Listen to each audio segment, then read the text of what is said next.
Hi,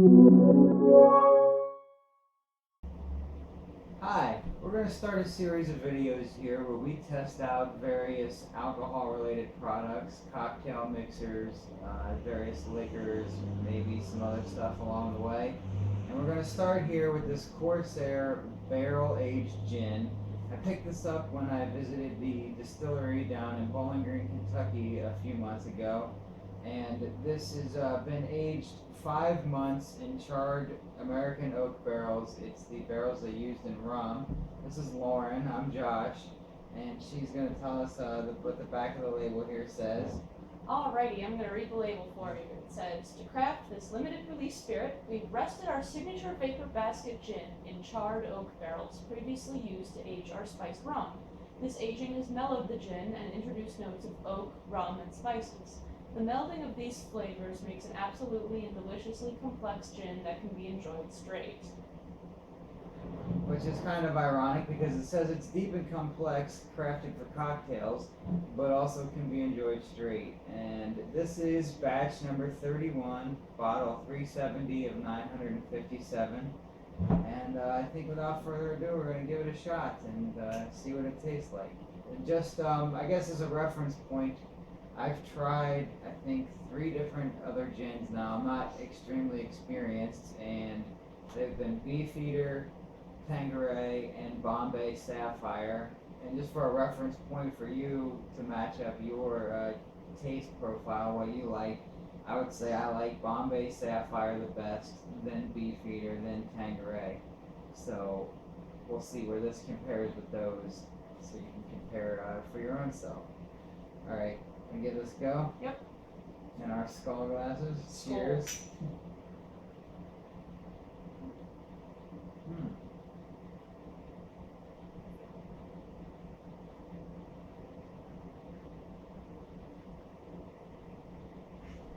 There's a lot of booze in there. I shouldn't have taken such a big swig. That was a mistake. Let me take a more of a sip.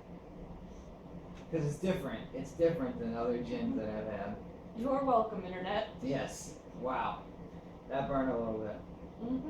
It is definitely unlike gin.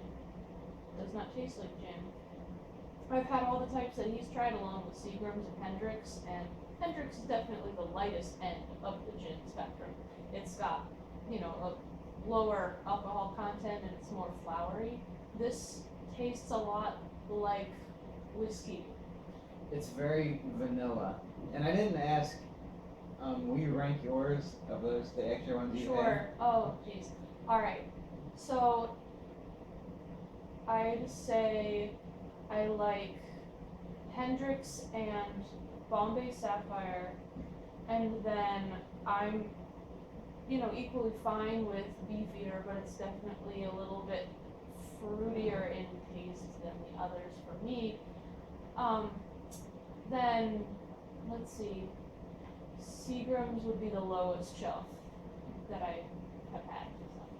I think I have had Hendrix in a gin and tonic at a bar once, but I can't really rate it. I remember someone telling me it was Hendrix and I thought it tasted good, but without knowing for sure. So. It's sort of the hipster gin.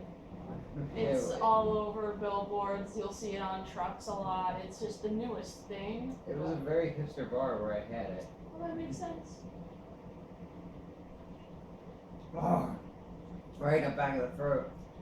Yeah, but I think we're gonna try. We've tried it straight. It's very. I get a lot of like a vanilla note to it.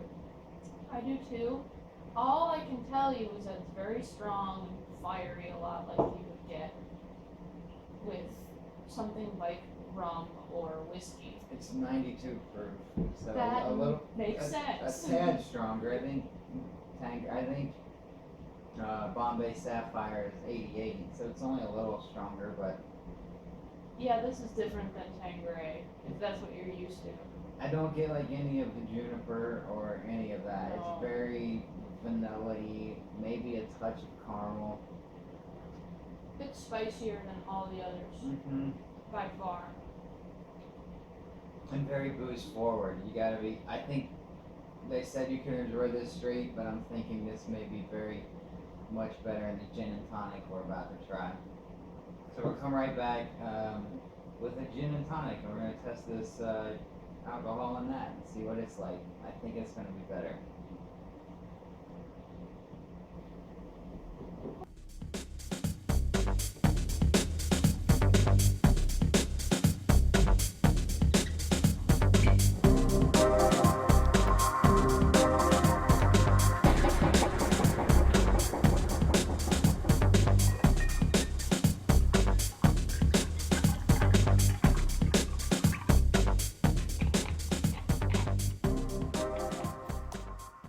Okay, we're back with the gin and tonic. Let's give this a whirl. I made one in this glass I picked up there. Give one a taste too.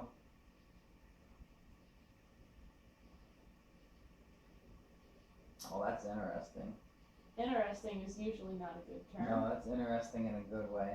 Usually I'll say that, like, that's disgusting. But in this case, I'm interested. Yeah. What do you, it's not like any other gin I've ever had. So normally with gin, I personally get a lighter feel, but this really goes along with the fruity taste of Yeah, the tonic. the tonic definitely hides a lot of the boozy aggressiveness It's of it so straight. much more like gin in an actual drink than by itself. I'm getting like all fruit, like the vanilla's gone. The vanilla and the caramel's totally gone. It's like all the fruitiness in this. I want another try. Okay. I think I like it. I think of the ones I've tried, I think I'd have, because of in a cocktail. Straight up, I don't know, it might be different. I've not tried a lot of them. I always have them in a gin and tonic. So that's really my frame of reference is how they taste in a gin and tonic. And I think this might be my second favorite. I think I still prefer this Bombay Sapphire because I like that juniper flavor. At least I think that's juniper that I get. I really, there's a lot of spices in gin, so I'm not positive. But I think it's the juniper. And I think I like that better, but I think this finish is better than Beefeater. I don't get the bitterness that I get from Beefeater. Or the just overall offensiveness of Tanqueray, to be honest. If I had Tanqueray's really strong. if I have Hendrix, maybe we'll review it later because we'll probably need more gin at some point. We'll try Hendrix and do a video on that. But where would you say this falls for you? Well, alright. I guess it depends on multiple categories because on its own, I actually think I would go for this. Because I'm more of a whiskey person and I drink gin in gin and tonics, but not a whole lot else. I would go for this by itself because it reminds me, with all of the spices, of more like a whiskey. But in a mixed drink, especially gin and tonic, I don't know. It's a little bit too much of fruit at once. So, because it's a little bit sweeter than what I'm used to, I definitely, maybe pick something like Bombay Sapphire instead or Hendrix, but it is interesting and it's different. It's the most unlike gin that I've had in a gin. So, it's good quality, but it's definitely unique and it's worth a try. Yeah, if I'd say if you can get your hands on a bottle of this, it's still a fairly small distillery. I think they also on the tour told me they have an operation in Nashville and maybe some other places.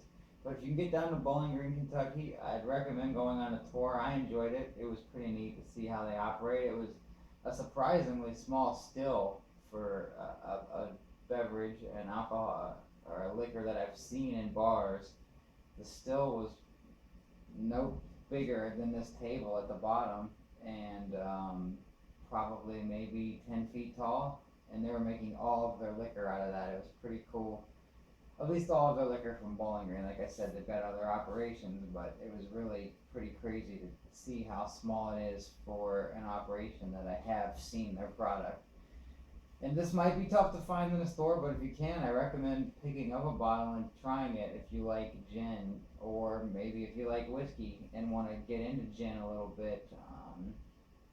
This is a unique flavor and well worth trying.